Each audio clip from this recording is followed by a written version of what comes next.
everyone. I'm delighted to welcome you to this event all about fostering as an LGBT+ person in association with TUSLA and GCN. Thank you so much to everyone who's joined us. I'm incredibly excited to have this conversation and important discussion around the importance of foster families in our fostering system in Ireland. My name is Renee, and I'm a same-sex parent to 2 young daughters with my wife Audrey. And I also grew up in a family that fostered babies and children, and later I acted as a respite carer for my mum and her husband. So I do have first-hand experience of the system and how it all works. Anyway, the reason we are here is to speak to a couple of wonderful foster carers who are themselves from within the LGBT+ community. So I'm just going to get right to it and let them introduce themselves. Maria, maybe if we come to you first and you could just tell us a little bit about yourself. Hi everybody, how are you? My name is Maria. I'm currently married to my wife, Michelle, who's busy downstairs with our 2 foster children presently as we speak. They've just had their ice cream and dessert. They're watching a bit of telly time before bedtime. Myself and Michelle met in 2005. We married in 2008, and we began on the path of IVF and other ideas, adoption, etc., in relation to wanting to foster. And when we realised that neither of those things were working out for us, or sorry, to have children, when we realised that neither of those things were going to work out for us, we decided upon the path of fostering where we are now today. Awesome. And Tony and Darren, what about you two? I'm Tony. This is Darren. Hi. We're together 10 years. We know each other a little longer than that, though. We're kind of unplanned parents to a degree.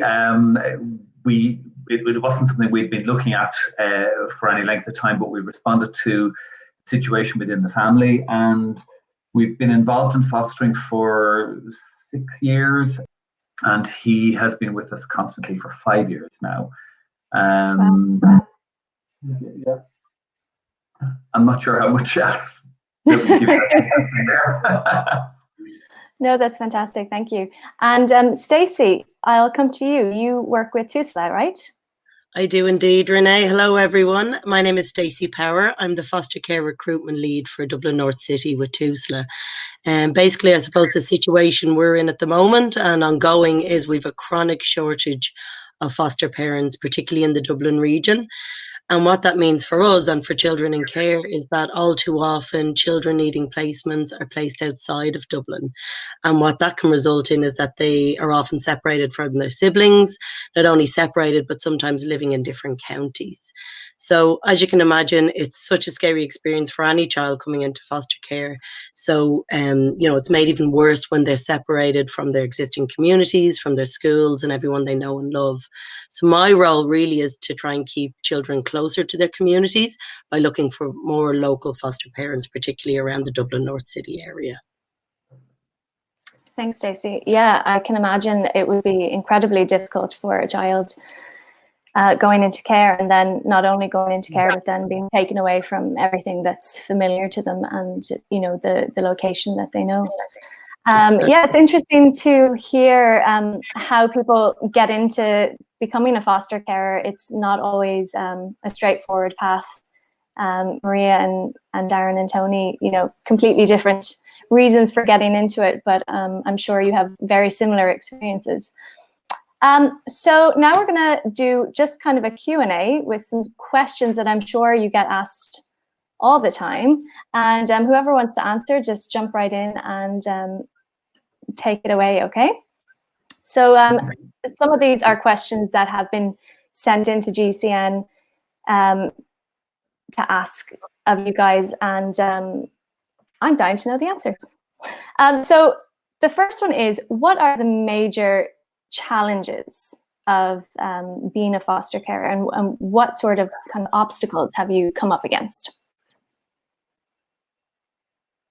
Maria, I think this is for you first. Okay, well, for myself, you do realise when you're taking down the path of fostering, you're taking on a child who has definitely going to have some troubles and issues. The main reason they're in the fostering system because their biological parents, for whatever reason, may not be able to take care of them properly right now. And there are obvious, genuine reasons where TUSLA will step in to assist these parents and place them with foster carers such as myself and Michelle. So these children will come with all their own little strings attached and all their own little issues attached, bearing in mind that they have been processed through the fostering system to be put with foster carers. So these challenges will be behavioural challenges. They're going to miss their families. They're going to miss their mom or their dad or both or either or their direct biological family. They're going to come to you feeling probably a bit let down by everybody, maybe a bit pushed around. They're going to kind of put themselves outside of the circle. So you're dealing with a child who's troubled, who has issues, who's coming to you, he's hurt or she's hurt. We don't know at that time what they've been through exactly, while TUSLA will fulfill their role in letting you know everything they can know on the history of the child and what the issues are in relation to the biological parents. There are other little issues that are there. So you're being met with this, I suppose the best, most gentle way to put it is a troubled little soul. And they have stuff going on in their life and they don't even understand for their age. So if you think about that, they're taken away from their mum and dad, sometimes suddenly, sometimes planned, sometimes unplanned, and they're placed in a home or homes. In our case, ours had been moved through some temporary homes before they found their permanent home with us, and also again due to the lack of foster carers out there at the moment. So they're placed in a home with two people. They have absolutely no idea who we are. I remember the first day I set eyes on the little boy and the little girl. You can see in their eyes the fear, the loss, the just wanting to be loved, wanting to be cared for and looked after. So there's that challenge of trying to build that trust with a child who has, I suppose, so much trouble and mistrust around them to begin with. I found that quite challenging. We have worked on it, and we're at a point now where the trust that's between myself and Michelle and our two children is just, it's unbreakable. The bond that we have with them at the moment, and we had to work to get to that point, because as the lads will tell you, even though I know yours is true, a family member or whatever, they're coming with very big issues and troubles, and you're going to have to build trust before any child will start to kind of display those things to you or interact with you or share their little issues or problems with you. We're at that stage now, thankfully, but it has taken us nearly 3 years. 3 years last week they've been with us. I find that as one of the major challenges. We've all this love to give. They want all this love, and it's to get that little bridge of trust in the middle where you can tell them, you're here now, we're here for you, we want to help you, we want to love you and take care of you and look after any little or major need that you might have. But we've got to the point. I found that as a major challenge for me personally anyway. Yeah, we echo a lot of that. We were, I think, the sixth set of adults caring for him at that point. He had been moved around through parts of the family through his early life, and like Maria said, it's just getting. We worried a lot about forming a bond with him, and it kind of took us a bit by surprise that there was no problem with that. It was fairly instant. He recognized that there was love coming his way, and he responded to that.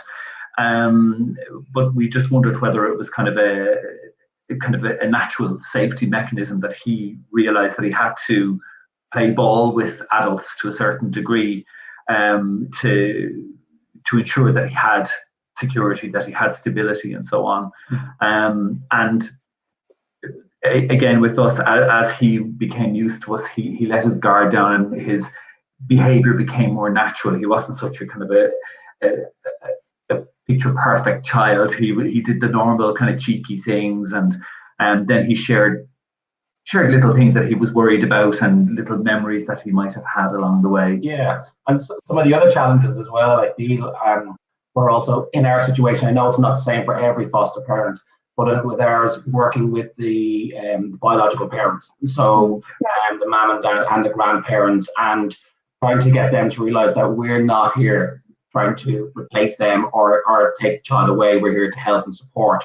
And it took us a long time to build their trust as well, so that was a challenge. That probably took longer, actually, because I think that the parents, nobody has a child and then wants to give them away into foster care. Like circumstances, everybody thinks that they're going to be the exception, and whatever is going on in their lives, that they'll be able to come through it.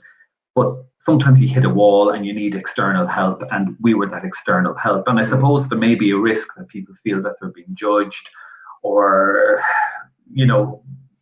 that they're being exploited to some degree, whether, here's a couple who can't have children of their own, maybe they're trying to take ours. You never know what's going on in people's minds, So the relationships with the grown-ups is probably more challenging than the relationship with the child, for us anyway, because he was just this bundle of love, and he was so receptive to it, we were very, very lucky. You also hear changes so dramatically in a way,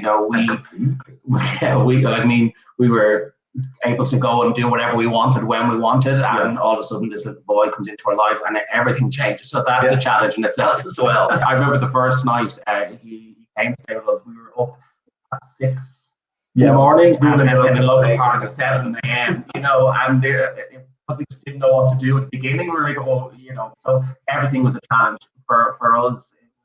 First time thing as well, and getting used to, I guess, the whole parenting and care thing, so it comes with challenges, but more rewarding.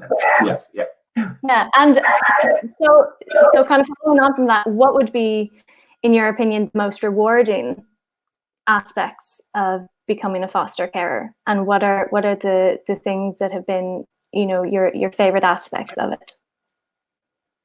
Well, I suppose for me, the rewarding part for us would be where you realise, as Darren and Tony are saying, that where the bond has been formed. It's those little hugs, those little smiles. I get emotional now, but it's that type of thing for me. When, like this evening, something as simple as I was setting up the laptop and I realised it's squiggling up on my knee, and she's coming in from the side. I said, "What are you doing, sweetheart?" She calls me mom now. She refers to me as mom. Her biological mother is aware of this, and she's very aware of who her mammy is and refers to her mammy by name, prefixing it with mammy. But I'm her mom here in the situation, and my partner Michelle is Shelley. So she said, "Mom, I'm trying to get on knee, but you're wiggling away." I said, "I'm not moving." "Well, let me wiggle in there." And it's little things like that, those little hugs, those little kisses. Last night when she was going to sleep, she just grabbed my neck and squeezed me. She goes, "You're the best mom in the world." And stuff like that. The little rewards for you is when you see and realize that you're doing those good things for them, when they come in with that smile, when they trust you, when they tell you stuff, when they could laugh and cry about stuff with you. And you kind of go, it's just like it's your own kid. You're rearing them like as if it was your own child. You're giving them anything that you would give had it been a biological child of your own. Those little rewards for me are the best. Those little things, when he says stuff to me or she says stuff to me, and just the little smiles, the hugs, the little comments, when you see them prospering, when you see them doing well in school and stuff as well, and you realize that you're playing such a huge hand and active part in that, that's very rewarding too. Like, he is excelling in school. When he came into us first, he was very introverted, very shy, very unsure, very nervous about himself. He's now extremely confident. There are 28 children in his class, and not a birthday goes past that he doesn't get invited to, which is a lot of presents and a lot of visits to Skid's Toy Store. But you could just, that's the rewarding part for me, to see them now becoming the little people that they should be, to see them becoming the best person that they can be, and knowing that, I suppose, you're helping them get to that point because they love and trust you. And that's it. It's all about trust, really, isn't it? And that's the big rewarding thing, is to see, for us, little boy, when he came to us, who barely spoke a word, pointed at things he wanted and used his own little words, and for us to figure out what he was meaning, and just to see him blossom, just seeing that child, become trust, becoming his own little person, and feeling secure in himself that he can talk to us about whatever he wants to talk to, and share. He opens up his experience now with everybody. At the beginning, he wouldn't necessarily talk about mum and dad to his friends and stuff like that. And now, we invited him along to school play dates and family gatherings in the school. And he speaks about them openly. So he has his mum and dad there, and he has Tony and Darren here, and it just works. And just seeing him grow into this confident little child has just been It's just 100% pure love, and like, I mean, that joy every day. I mean, it's one of those things that you sometimes have to pinch yourself. Like as I said earlier, we hadn't planned on becoming parents, but my God, when I think of what we could have missed out on, like just every day is just this incredible blessing. I mean, as trite as that sounds, he is just the most amazing little dude. And he's just all joy and all love. Yeah. You know, the back chat and the sass are part of the package, but that's him. He wouldn't be as brilliant without half of it. You know? And it's like Marie said, it's a little thing when you're sitting there watching TV on any random night and the hand comes out just to hold beside your heart, you know. So and it just comes into you. It's just that thing. Yeah, those moments are pure gold, aren't they? Those little moments. It's lovely hearing you guys describe your experience, because it really reminds me of, you know, it takes a village, because it really does. You know, the fact that you are now these kids' families doesn't take away from the fact that they still have their biological families also, and whatever the situation might be, you know, there's a lot of love going into these kids, and that doesn't matter whether it's one person or it's 10 people helping to raise these kids, and that they get the love and support and the safety that they need. That's just beautiful. So when you guys made the decision to become foster carers, I know you kind of came into it a bit differently, but was that a hard decision to make? Or was it just something that you knew was right for you at the time?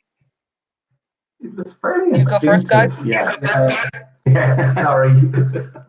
I'm sorry about that.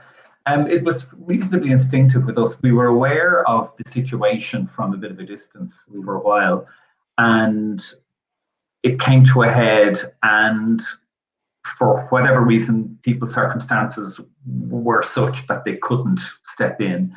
And just a few heads swiveled in our direction, and we were kind of like, okay.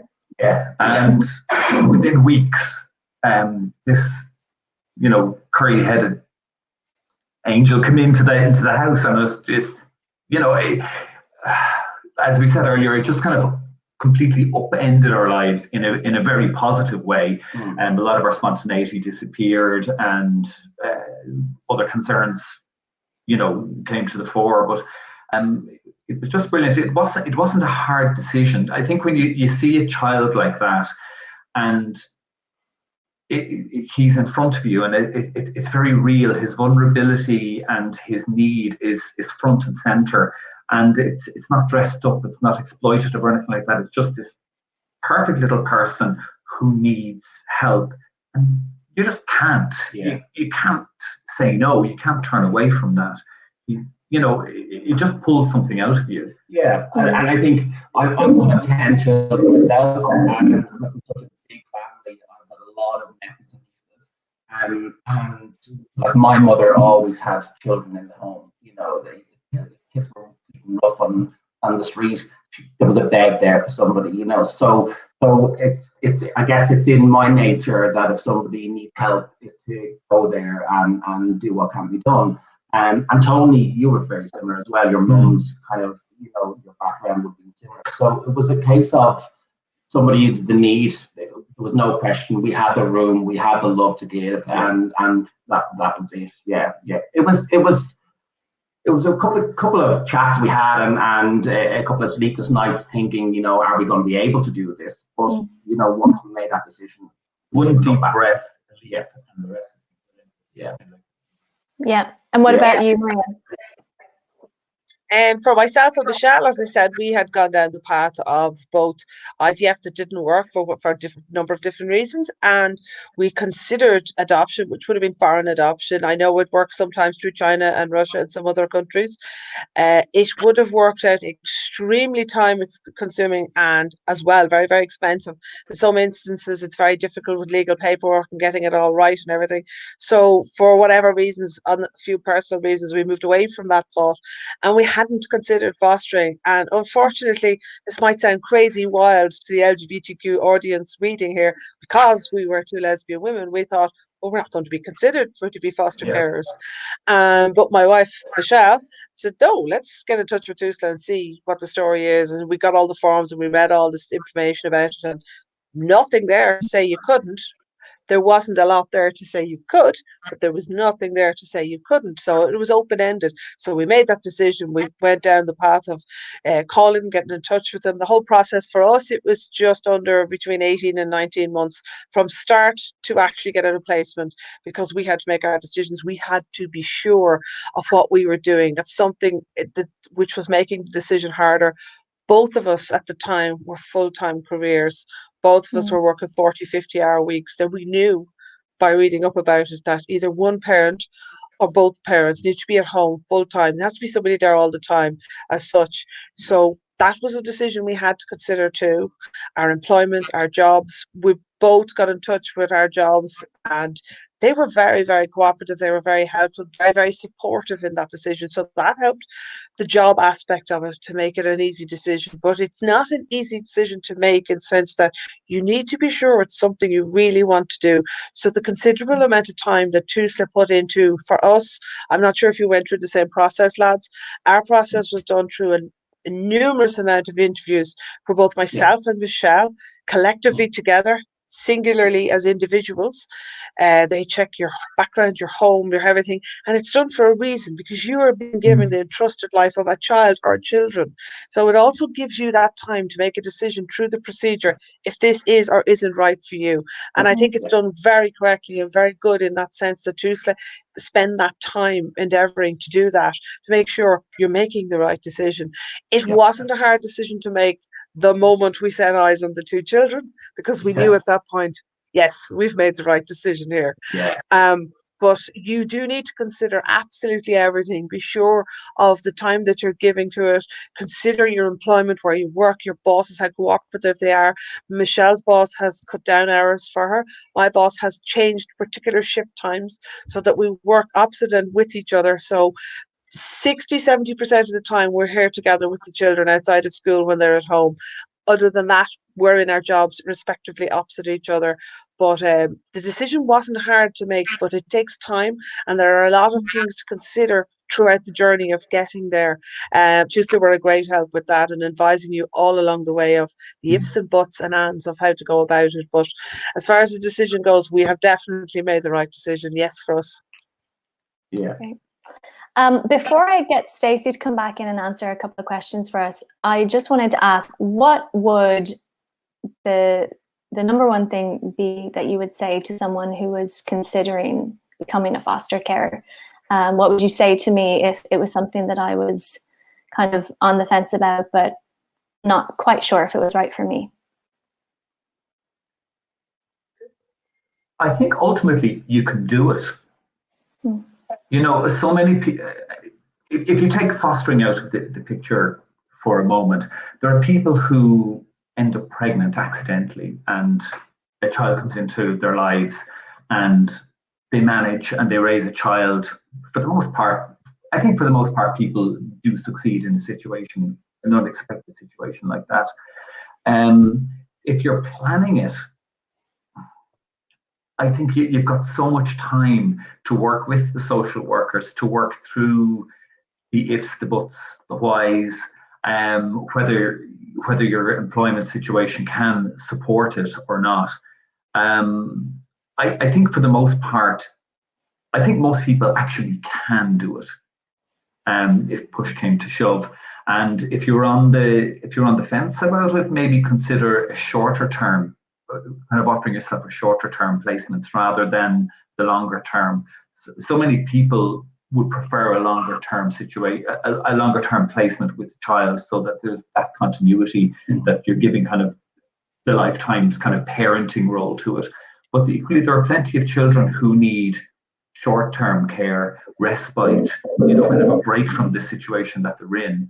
And if you're on the fence about it, temporary placements like that might help you get your head around the situation a bit more holistically. Yeah, and that's have that chat with Tusla, pick up the phone and find out what different options are there for you, and be open and honest. I mean, that was one of the things through, as Marie said, the the hours and hours and hours of interview and the training, that was the big thing. Like, be honest, just, be you as well, and if you speak with them and go through the different options. And as Tony said, if you're not sure, try respite maybe, if that's something that you wanted to do, and that could lead into short-term, long-term, wherever works for you then. Our experience with the social workers has been, though, if they're very good at kind of digging around and asking the right questions. If they will pick up on any ambivalence at all, and if they feel that you're not suited to it, or that you might be a shaky candidate, I don't think that they'd that they'd push you or devote too much time or risk a child with you if they felt that you really weren't the right candidate. But it wouldn't be a matter of judgment. There are so many people who would put themselves forward, and it could be something simple that makes it difficult to place a child with them, whether it's the employment situation or financial stability or whatever. The social workers, I don't think, will let you put a foot wrong. We've found them very supportive. Anyway, I'm sure Maria has. Yeah, and as Marie said as well earlier on, if you're part of the LGBTQ plus community, you may not think it's an option for you, and because we certainly didn't, similar as well. We didn't think that the child would be allowed to come to us as well, and that option is there. You know what I mean? So yeah, you've got it.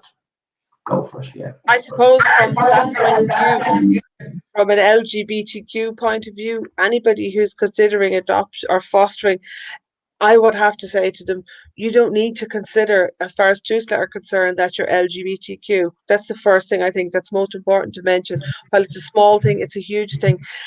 It doesn't make any difference whatsoever. And I think that's the biggest question on an LGBTQ person's mind. I'm gay, I'm lesbian, I'm bisexual, I'm transgender, I'm queer, whichever. Can I foster? Absolutely you can, no matter what or where or who you're from, straight, gay, it doesn't matter whatsoever. The most important thing is that you have the time, the energy, that you have love, that you have a place that that little child can call home. I suppose if you're considering fostering, that's the one big question people have in their minds. It won't make any difference whatsoever to yourself or to the child or to TUSLA, and thank God to the community at large now that we live in. I think it's a wonderful thing that my children, as I call them, my children here, they go to school every day. They've got two moms. It doesn't bother them. It doesn't bother the children in their class. I'm great friends with all the parents of both of the children in their creche and school, respectively. So I suppose one huge question for the readers who will be the genre of reader reading this or looking at this webinar would be, but I can't because I'm LGBTQ. You can, you absolutely can. It doesn't make any difference whatsoever. And TUSLA have been amazing in guiding us through the whole process. You're a person, you've got love, you've got a home, you can do it. Simple as that. Yeah. It's amazing how much things have changed, isn't it? Yeah, amazing. Yeah, absolutely. So I would maybe just ask Stacey to come back in now, and just a couple of questions I had around like the different types of fostering that you can do. So I know there's short-term, long-term, and then respite. And what are the differences between those three types of care? Yeah, well, basically, Renee, like what an individual or a couple, what type of foster care they want to provide really depends on their own circumstances and their own preference. So that's something that, we explore with them at the initial stage and obviously throughout the assessment, definitely before they're approved. In terms of level of commitment, I might start with the lowest level of commitment. So that would be the respite carers. So respite carers typically provide care for a child on average maybe a weekend every couple of months, and the purpose of respite care is to give a bit of a break for the child away from their usual foster care placement. That could be a short-term or long-term placement that they're in, or in some instances they could be in the community, and it could be to give them a break away from their family situation, with the hope that we can give the family and the child a break so we can prevent that child from coming into care. So typically, as I said, it's about giving the child a break, but sometimes it can also be about giving the foster carers a break. Our foster carers are human too. They might have things going on in their own personal life that could be quite overwhelming. For example, a bereavement, or they could just have a lot of children in the care with a lot of competing needs. So the reasons can vary, but what we would say is that respite carers are in a great position because they get the chance to build up a lovely, trusting relationship with that child.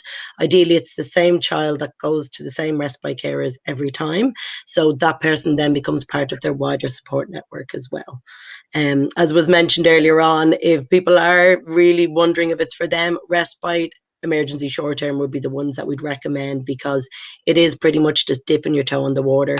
And if you decide as a foster carer, no, it's not right for me in the long term, that's better for us, because that's another one less broken attachment for that child, if you understand, rather than someone in a long-term position saying, actually, it's not for me, and that child thinking they're going to be in long-term care, moving back to another placement. So that would be respite. Then from there, we have like emergency and short term. There are other categories. They can be together or separately. So at emergency, it's pretty much what it sounds like. Children come in on an emergency basis, and our emergency foster carers can care for a child or children for literally a couple of nights to a couple of weeks. It really depends on the child's circumstances. And then from there, we have short term. And with short term foster care, really, it's probably a couple of weeks to a couple of months to a couple of years. It really, really depends on the child's circumstances, but also the foster carer's availability and what their time frame is like in terms of how long they can care for. With emergency and short term, you can be one category or you can be both. And again, that's something that we have ongoing conversations with applicants about. That's emergency short term.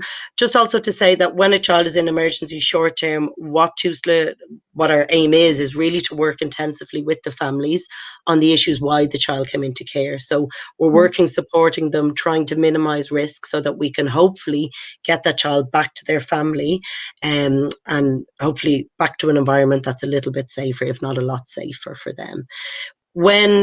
If they do go back, that's fantastic. That's the best outcome for the child in a lot of cases. But if it's not safe to do so, or it's not possible, then a decision is made that that child will move into long-term foster care. And long-term foster care is typically where foster carers care for a child up until they're 18, and sometimes even beyond this into adulthood. Okay, so what is the difference between fostering and adopting? Because I know maybe in some other countries, if you would foster a child for long term, that could potentially lead into an adoption. Does that happen here? Or is it always a long term foster placement as opposed to that turning into an adoption?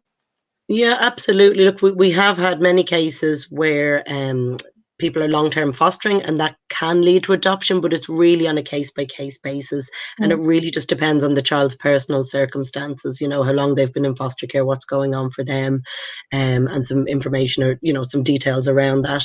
So really it's a case-by-case basis. The main difference, I would say, and this is something we always stress with anyone that's thinking about adoption and adoption versus fostering, is with adoption, you tend not to have any contact with the birth family, the child's birth family. With fostering, that's very different. With all our foster parents, we really encourage them and support them to have a trusting and a positive relationship with the child's birth parent or birth parents. The reason being that I suppose the more positive a relationship a child can see between the foster parent and their own parent, the more secure and loved that they feel.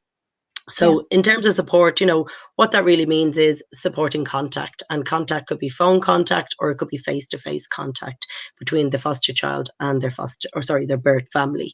And the frequency that they would have contact with their own birth parents really depends how long they're in foster care and if they're going to be going home or if they're going to be staying in foster care long term.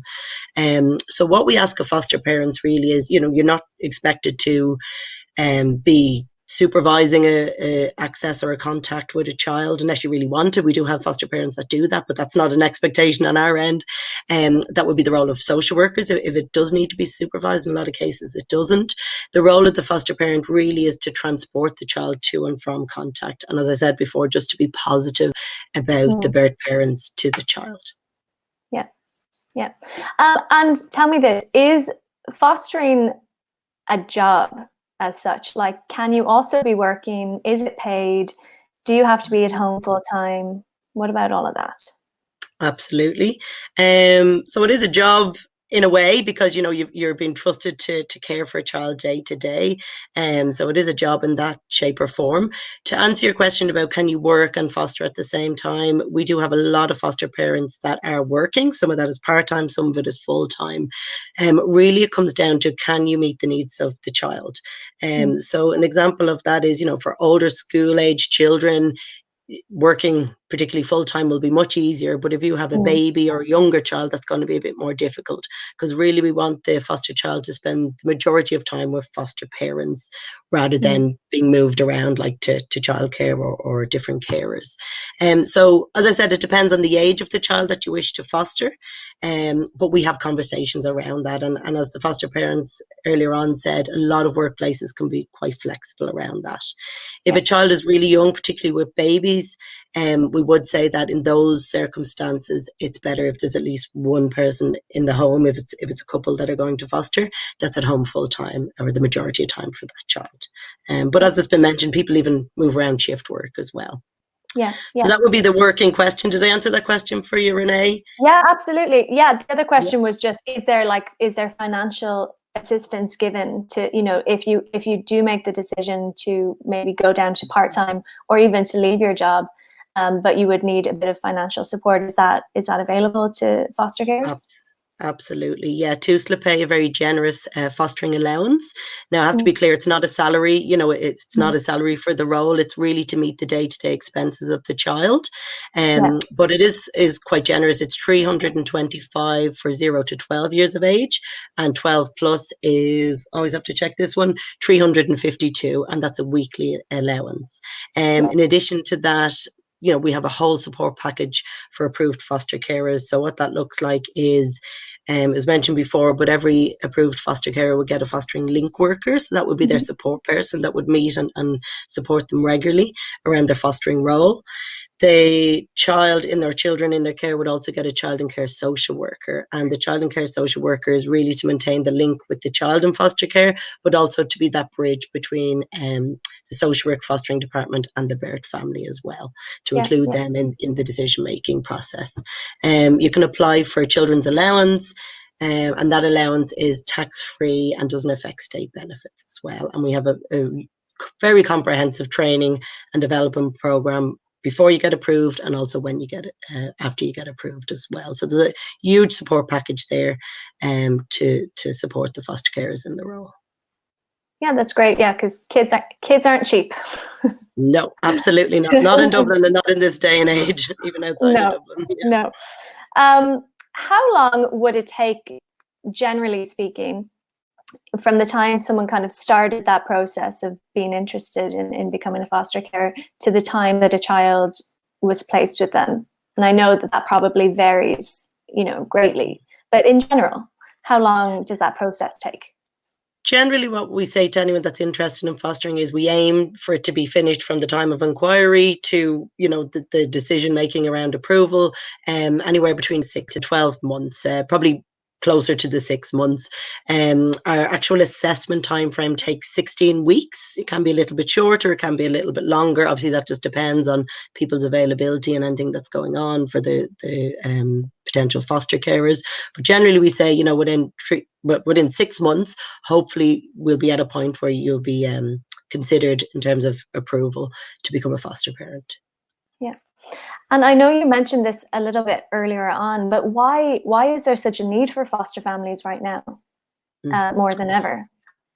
To be honest, Renee, there's been an ongoing need for foster families for a long time. Like currently, we have nearly 6,000 children in foster care across the country. Now, we are very lucky in that there are some families where we do family placements, as Darren and Tony mentioned, and that's really about keeping children in their existing family or extended family. But for a lot of our families that we work with, they're experiencing hardship. There's a housing crisis, there's gaps in mental health services and addiction services. So all of that puts a lot of pressure on quite vulnerable families. And as much as they love their children, sometimes that really impacts on their ability to be able to provide safe and consistent care.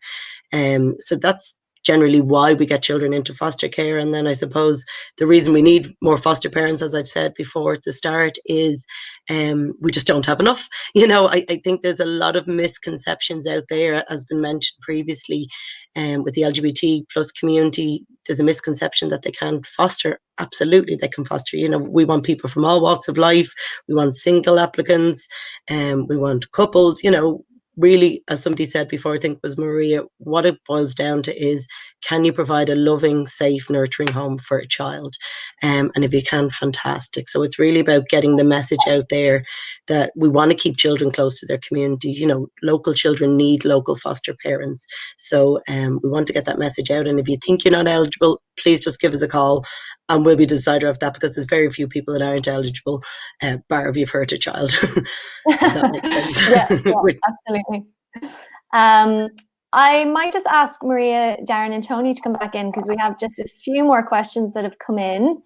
And then I think we'll be wrapping it up shortly. You mentioned this a little bit, but do the birth parents or the birth families of the children know that you're from the LGBT plus community? And is that an issue? Has that been an issue in your experience? Well, for myself and Michelle, they have known from the beginning. They were informed by TUSLA who the possible placement was going to be. Their children were then in a short-term placement that, for whatever reason, these people had, they only did short-term placements. They were looking at a long-term court order and long-term placement being brought in for the two children that we were considered for. And the birth parents were told straight away they have never had a problem with it. We've never had any issues with them in relation to that. While they've had all separate little issues about little things that have all been sorted out between the line worker and the social worker. They're small little issues. None of them have been to do with our sexuality, whether we were a man and a woman, two men or two women. It has never been an issue with the birth parents whatsoever. The most important thing to them, what they have seen clearly, and they have even said to us, we have a very good relationship with them. Our children are loved, our children are cared for, our children are looked after, they're fed, they're minded, they're kept safe. They have thanked us on numerous occasions with little cards and presents. We always provide cards and presents from the children to their parents too. Little gifts. We mark special days, Father's Day, Mother's Day, Christmas, etc. But they have also, on the opposite side, they have thanked us only so much as last week they had an access visit, their first access physical visit since March because of the lockdown. It has all been WhatsApp videos and calls to that. And both the father and mother thanked us wholeheartedly for everything we've been doing. And it doesn't bother them whatsoever. They just want to see that the children are being looked after, that they're being loved, that they're being cared for. And I think it's going to be the same for any biological parent out there who's having a little difficulty maybe doing it themselves, whether short term or long term. They really don't mind what sexuality you are whatsoever. We haven't had that problem anyway. Definitely not. Over to you guys. Yeah, we haven't. We can just echo what you've said there. I mean, we haven't had any issues with it. Similarly, we go to family Christmases together. As I said, birthday parties, communions, everything. It's a big unit, and for Tony and I, as foster carers and parents, what we wanted to make sure to do was that our boy knew he was part of this big family, and that he was loved by everybody, and that's just been evident. And the support from his parents and with us, we've all worked together to make sure that he knows how much he's loved, and there's never been an issue about our sexuality at all. If there is, it's never been presented to us, and I think absolutely it would be. Never. It's never been presented to us at all. So and that's Marie, because they see that he is the core to us at the moment. He is the centre of attention, and his needs are coming first, and nothing else. You know what I mean? So it's never ever come up at all. And similarly, we get thanked quite a lot, and there's presents and phone calls, everything all the time. So yeah.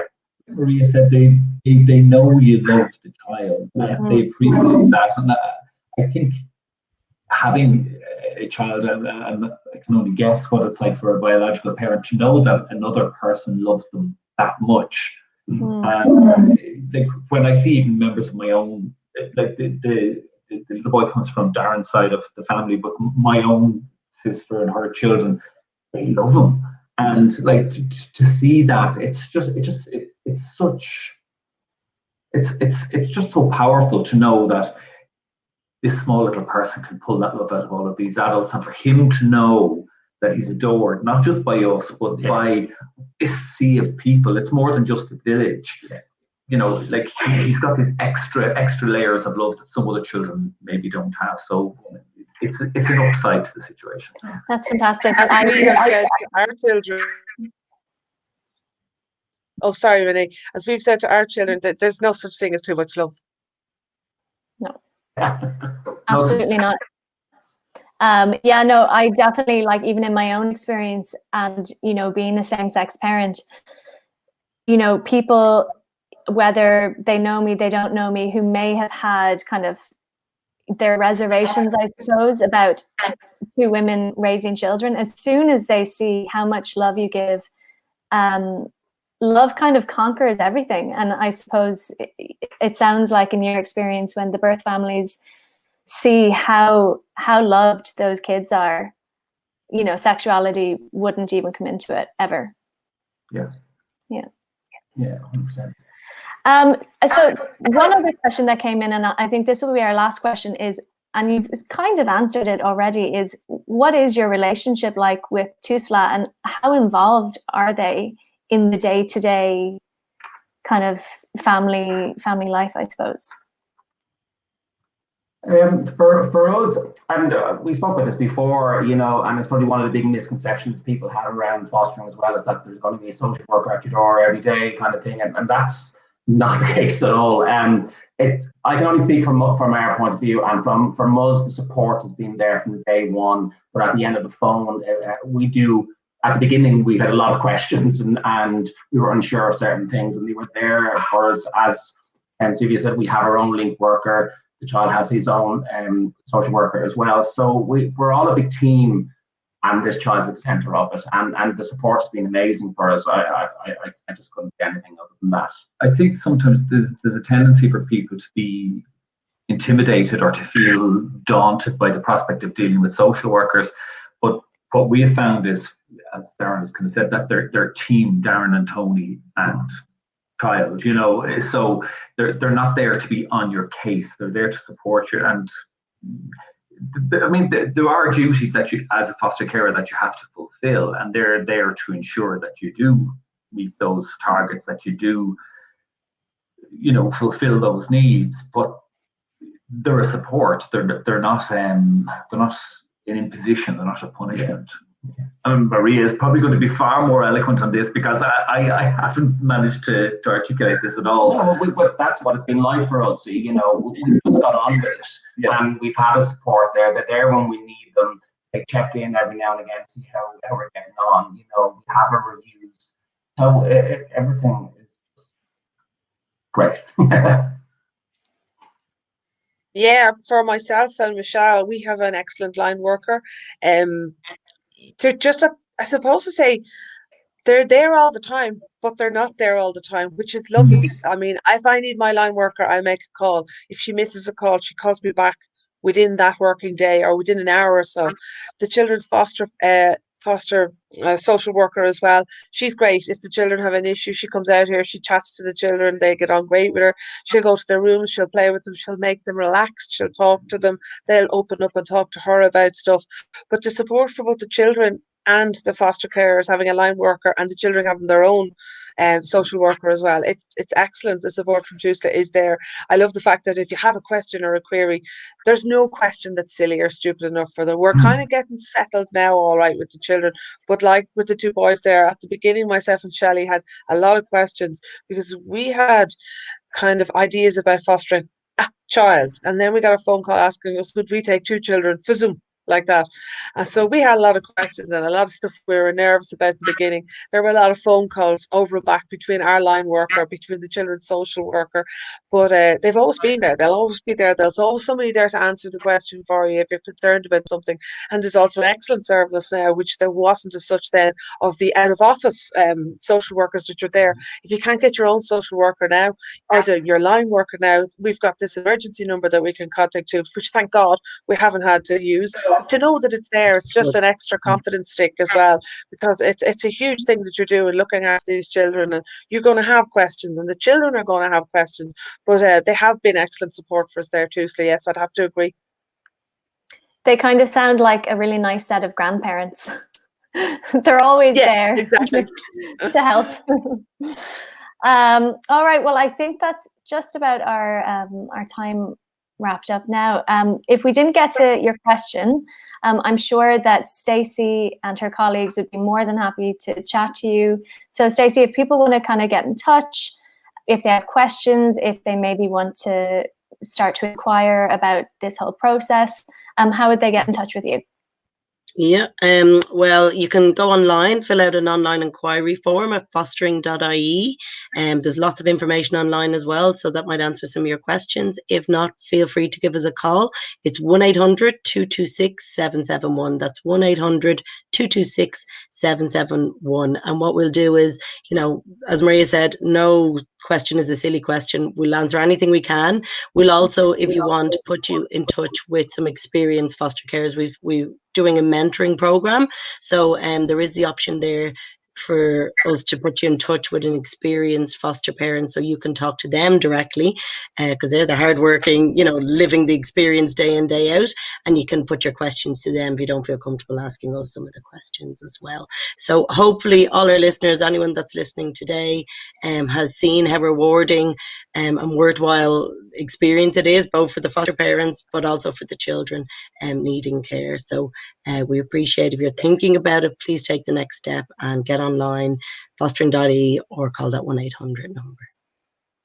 Great, thanks, Stacey. So I just want to say thank you so much to Maria, Tony, Darren, and Stacey for joining us, for answering our questions. And I hope it's maybe given our viewers a bit of an insight into what it's like to be an LGBT person in the foster care system. And perhaps it might even give some people that little nudge to pick up the phone and maybe make that decision and you know, start on the road to becoming a foster carer. So thanks so much, guys, and have a lovely evening. Stay safe. You're very welcome. Thanks a lot. Thank you. Bye-bye. Bye. Bye.